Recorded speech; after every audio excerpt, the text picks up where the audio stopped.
जनता का ज़बरदस्त जन समर्थन मिल रहा है हमारे को, कांग्रेस पार्टी को।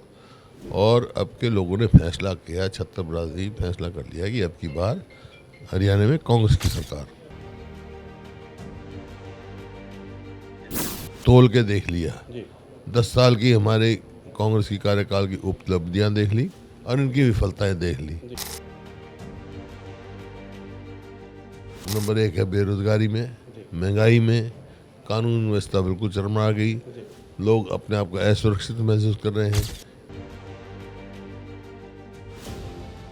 हरियाणा में चुनावी माहौल पूरा रंग में है। सभी राजनीतिक पार्टियां जो है अपने अपने उम्मीदवारों को जिताने के लिए जोर लगा रही हैं। तो इसी पर हम चर्चा करेंगे। हमारे साथ नेता विपक्ष व पूर्व मुख्यमंत्री भूपेंद्र सिंह हुड्डा है। हुड्डा साहब, आप हल्के हल्के दौरा कर रहे हैं, किस तरह का रुझान जो है जनता का आपको देखने को मिल रहा है?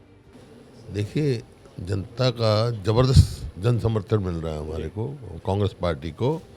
और अब के लोगों ने फैसला किया, छत्तीसगढ़ फैसला कर लिया कि अब की बार हरियाणा में कांग्रेस की सरकार। तो ये जो फैसला जो सरकार का है, ये किस लिए कि कांग्रेस के पिछले 10 साल का कार्यकाल को देखते हुए करती है, या बीजेपी के जो 10 साल के कार्यकाल में जो काम हुआ नहीं हुए उनमें?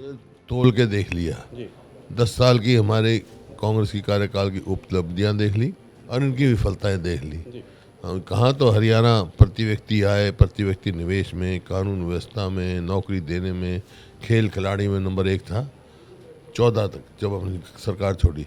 अब नंबर 1 है बेरोजगारी में, महंगाई में, कानून व्यवस्था बिल्कुल चरमरा गई, लोग अपने आप को असुरक्षित महसूस कर रहे हैं। इनका सोशल प्रोग्रेसिव इंडेक्स जो है वो भी यही बता रहा है, केंद्र सरकार का है, हरियाणा असुरक्षित है। और खेल खिलाड़ियों को तो नीति बदल दी, कोई डीएसपी भर्ती करानी है। जो हमारी पहलवान बेटियों को अब तक न्याय नहीं मिला, जिन्होंने देश दुनिया में नाम कमाया।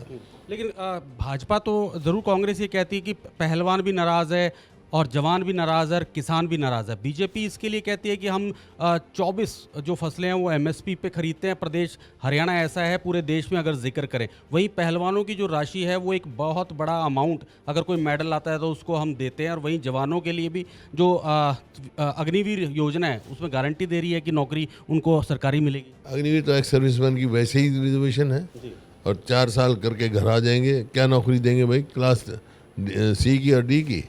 ये तो कह रहे हैं। और क्या नाम, किसान का सबको मालूम है इन्होंने क्या किया है। ये सब कहने वाली बातें हैं इनकी। एमएसपी की बात कर रहे हैं, एमएसपी की लीगल गारंटी दे, मैं मान जाऊंगा। कानूनी गारंटी देना।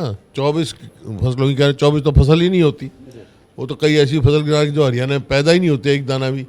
ये तो सिर्फ कहने की बात है, लेकिन असलियत क्या है? अब भी जाओ मंडियों में, सारे धान पड़े हैं।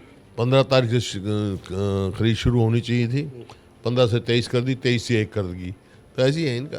प्रधानमंत्री भी आज गोहाना जो आए थे, उन्होंने कहा कि जो है किसानों को 6,000 रुपये प्रति साल हम देते हैं। और वहीं डबल इंजन की सरकार को देखते हुए, उसके काम को देखते हुए, बगैर जो मेरिट के आधार पर हमने नौकरियां दी और डेवलपमेंट उन्होंने काफ़ी गिनाए। और उन्होंने कहा अगर कांग्रेस आई तो कहीं ना कहीं जो है जो डेवलपमेंट है उसको ब्रेक लग जाएगी। चलो वो तो जो भी कहें, लेकिन नौकरियां सबको पता है कि public service commission, Haryana public service commission में करोड़ों रुपए किसके टाइम में पकड़े गए। एसएस स्पॉटिंग सर्विस कमीशन का चेयरमैन क्यों वो हुआ, सस्पेंड हुआ। जो कौशल रोजगार लगा रखे उसका एमडी क्यों सस्पेंड हुआ। मतलब जो लगाई इन्होंने, हमने तो ठेका सिस्टम बंद करा था, इन्हें ठेकेदारी शुरू कर दी और परचून की तरह नौकरियां बेची। आप अपने अखबार पढ़ा उठा के देखो, पर्चे सब लगेगा, कंडक्टर का इतना भाव, इतना भाव। मतलब ना तो उसमें रिजर्वेशन, अन्याय किया दलितों के साथ, बैकवर्ड क्लासेस के साथ, ना उसमें रिजर्वेशन, ना मेरिट, कुछ भी नहीं, ना पक्की नौकरी। मतलब जब मर्जी निकाल दो, जब मर्जी लगे दो। इसी वास्ते उन्होंने खुद, जब मैंने कहा, हमने कहा भी 2 लाख लगाएंगे, उनने भी अपने मैनिफेस्टो में रखा। इसका मतलब उन्हें स्वीकारा है कि 2 लाख नौकरियां हमने नहीं लगाई। क्यों नहीं लगाई भाई? पक्की रेगुलर सर्विस। ये युवाओं के साथ इन्होंने अत्याचार किया है, उसके भविष्य के साथ खिलवाड़ की है।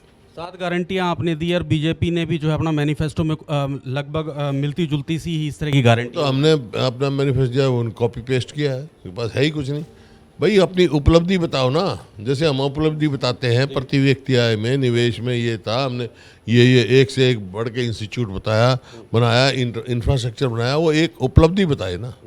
तो बाद 10.5 साल में किया क्या उन्होंने? भाजपा कह रही है 22 सीटें, जो आखिरी सवाल है मेरा, 22 सीटें जो है उस पर प्रभाव पड़ेगा अगर कोई देश का प्रधानमंत्री आता है तो। चलो तो कुछ भी कहे, सभी कहते हैं, मैं कहता हूँ राहुल गांधी आएंगे, वो उनका 50 सीट पे पड़ेगा, वो तो सब अपनी पार्टी के नेता कहते हैं भाई।